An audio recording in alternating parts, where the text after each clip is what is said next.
एक कैदी जिसका नाम मार्क था, वो हर दिन अपने कमरे की चादर दरवाजे पर टांग देता था ताकि ऐसा लगे जैसे वो अंदर नहा रहा है। गार्ड जब चेक करने आता तो उसे कुछ भी अजीब नहीं लगता। ऐसे ही 2 हफ्ते गुजर गए और गार्ड को इसकी आदत पड़ गई। अब वो जांच में उतनी सख्ती नहीं करता था। मार्क इसी मौके का इंतजार कर रहा था क्योंकि वो जेल से भागने की तैयारी कर रहा था। उसने लाइट के सॉकेट से एक पतली लोहे की पट्टी निकाली, फिर टूथ ब्रश को लाइटर से गर्म करके उसमें ब्लेड फिट कर दिया और उस लोहे की पट्टी को मोड़कर एक अस्थायी पेंच खोलने वाला औजार यानी स्पैनर बना लिया। अब वो आसानी से खिड़की के स्क्रू खोल सकता था। उसने धीरे धीरे खिड़की की जाली उतार दी, लेकिन अंदर झांकने पर देखा कि खिड़की के फ्रेम के अंदर मोटी इस्पात की छड़ें वेल्ड की हुई थीं, जिन्हें काटना आसान नहीं था। उसने नया तरीका सोचा। खिड़की के नीचे एक कंट्रोल बॉक्स था। उसने तय किया कि वहीं से रास्ता बनाएगा। वो स्क्रू खोलकर धातु की प्लेट हटाने ही वाला था कि अचानक जेल का सीनियर अधिकारी राउंड पर आ गया। उसने देखा कि मार्क ने फिर से दरवाजे पर चादर टांगी हुई है और उसने आवाज लगाई, मार्क ये पर्दा हटाओ। मार्क डर गया क्योंकि अगर वो पर्दा हटाता तो अंदर की सारी तैयारी दिख जाती, लेकिन अगर नहीं हटाता तो शक हो जाता। उसने थोड़ा पर्दा हटाकर बोला, सर माफ कीजिए, मैंने सुना नहीं था। अफसर को कोई शक नहीं हुआ और वो आगे बढ़ गया। मार्क ने राहत की सांस ली और सब चीजें वापस पहले जैसी छिपा दी। अगले दिन फिर मौका मिला तो उसने कंट्रोल बॉक्स को काटा, लेकिन अंदर और भी स्टील की रॉड्स थीं। उसने कई हिस्से काटकर थोड़ी जगह बनाई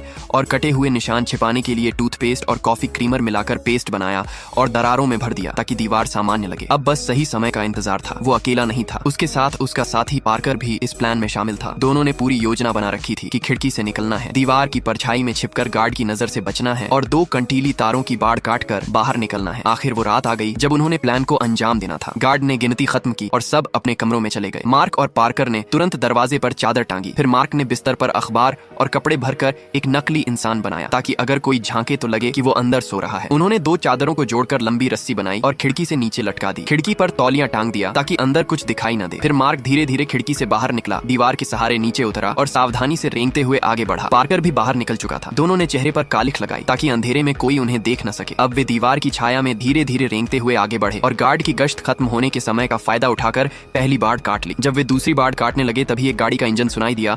वो जेल की पेट्रोलिंग थी। दोनों तुरंत नीचे झुक गए और सांस रोक ली। गाड़ी गुजर गई और किसी ने उन्हें नहीं देखा। अब उन्होंने जल्दी से दूसरी बाड़ भी काटी और बाहर निकल गए। वे आजाद थे लेकिन फिर भी भागने की जल्दी नहीं की। वो रेंगते हुए दूर तक गए ताकि कोई देख न सके। जब उन्हें यकीन हो गया कि कोई पीछा नहीं कर रहा तब वे दौड़ पड़े। अगली सुबह जब जेल में नाश्ता बांटा गया तो गार्ड ने देखा कि 2 कैदी नहीं आए। वो उनके कमरे गया, दरवाजा खटखटाया लेकिन कोई जवाब नहीं मिला। गार्ड ने लाठी से दरवाजा पीटा और झांक कर देखा तो कोई हलचल नहीं थी। उसने वॉकी टॉकी पर अलार्म बजाया और बाकी गार्डों को बुलाया। जब अंदर गए और चादर उठाई तो सबके चेहरे सफेद पड़ गए क्योंकि बिस्तर पर सिर्फ अखबार और कपड़े भरे थे। तब सबको